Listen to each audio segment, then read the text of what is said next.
వారికి ప్లస్ జిల్లాలో ఉన్నటువంటి అత్యంత అనుభవజ్ఞులైన మీ అందరికీ కూడా నా తరఫున నమస్సుమాంజలి.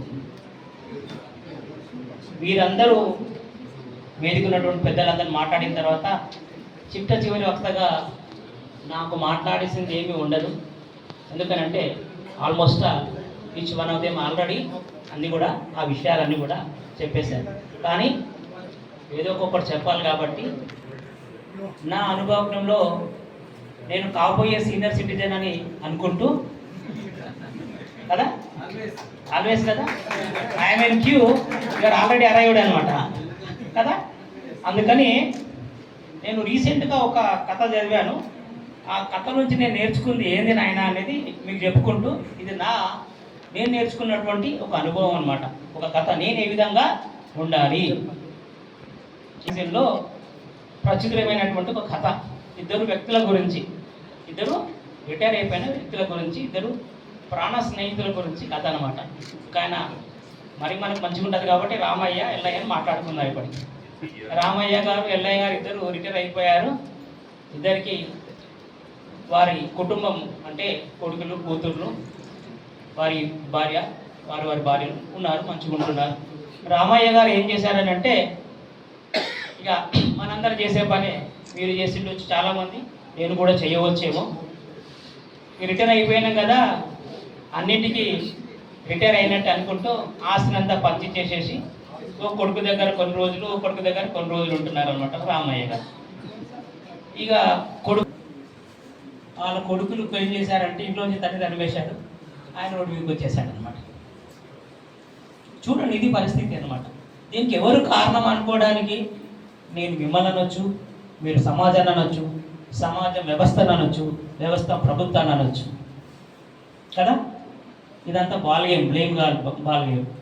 కాబట్టి అన్నింటికీ కర్ణుడి సావుకు 1,00,000 కారణాలు అన్నట్టుగా ఈ పరిస్థితులకు అన్నింటికీ కారణం ఏంది నాయన అంటే, మన లలిత కుమార్ గారు చెప్పినట్టుగా ఒక కారణం కాకపోవచ్చు, అన్నింటిలో ఒకటి జాయింట్ ఫ్యామిలీ అనేది విచ్ఛిన్నం కావడము. ఎందుకన్నా కావచ్చు, కారణాలు వేరే కావచ్చు, ఉద్యోగాలు వచ్చి వేరే ఊరికి వెళ్ళిపోవచ్చు, లేదనంటే వేరే వేరే సందర్భాలకు వచ్చి మనం విడిపోవచ్చు.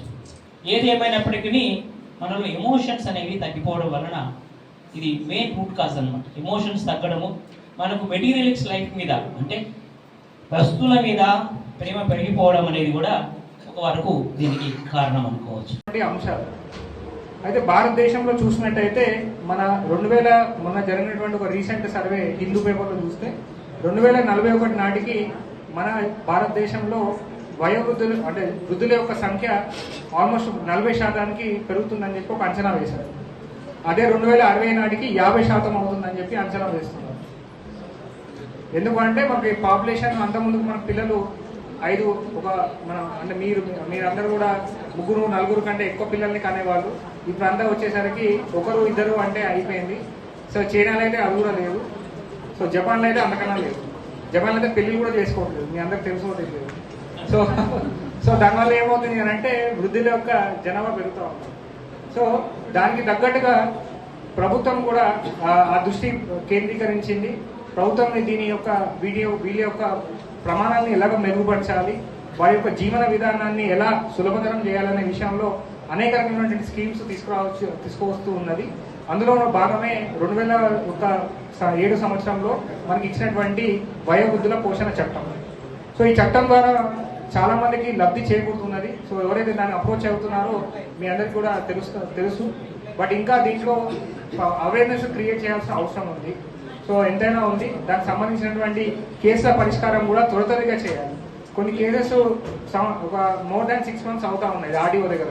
ఆర్డీఓ వేరే ఇతరులలో బిజీ ఉండడం వల్ల కూడా నోటీసులు ఇచ్చినా ఆ రోజు అటెండ్ కాకపోవడం, లేకపోతే నోటీసులు ఇచ్చి ఆ రోజు ఒక వేరే కొడుకు కానీ పిల్లలు కానీ రాకపోవడం కారణంగా ఈ ప్రొసీజర్ ల్యాప్సెస్ వల్ల కూడా డిలే అవుతుంది.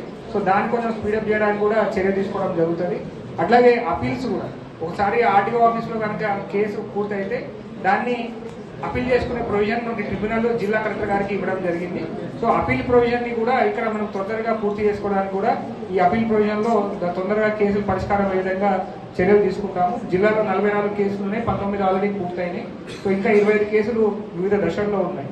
అయితే ఇది ఎందుకు వస్తుంది, కేసుల వరకు ఎందుకు వస్తుంది అని అంటే పిల్లలు తల్లిదండ్రుల యొక్క మాట వినకపోవడము, లేకపోతే వారి యొక్క డిగ్నిటీకి, వారి యొక్క గౌరవానికి భంగం కలిగించే నంబర్. మన మనసుని ఫస్ట్ మనము మంచిగా ఉంచుకొని మనము ఆహ్లాదకరమైనటువంటి జీవితాన్ని కోరుకోవాలనే దాంట్లో తప్పేం లేదు. అది మన స్వార్థం, మనకు ఆ స్వార్థం మనకి హక్కుగా ఉండాల్సిందే. సో అది మనము దాన్ని ఎప్పుడు కూడా మర్చిపోవద్దు. దానికి సంబంధించినటువంటి దాంట్లోనే మనం ముందుకు వెళ్తామని చెప్పి నేను కోరుకున్నాను. ఎందుకంటే మా తాతయ్య ఏజ్ ఇప్పుడు మా తాతయ్య ఏజ్ 88.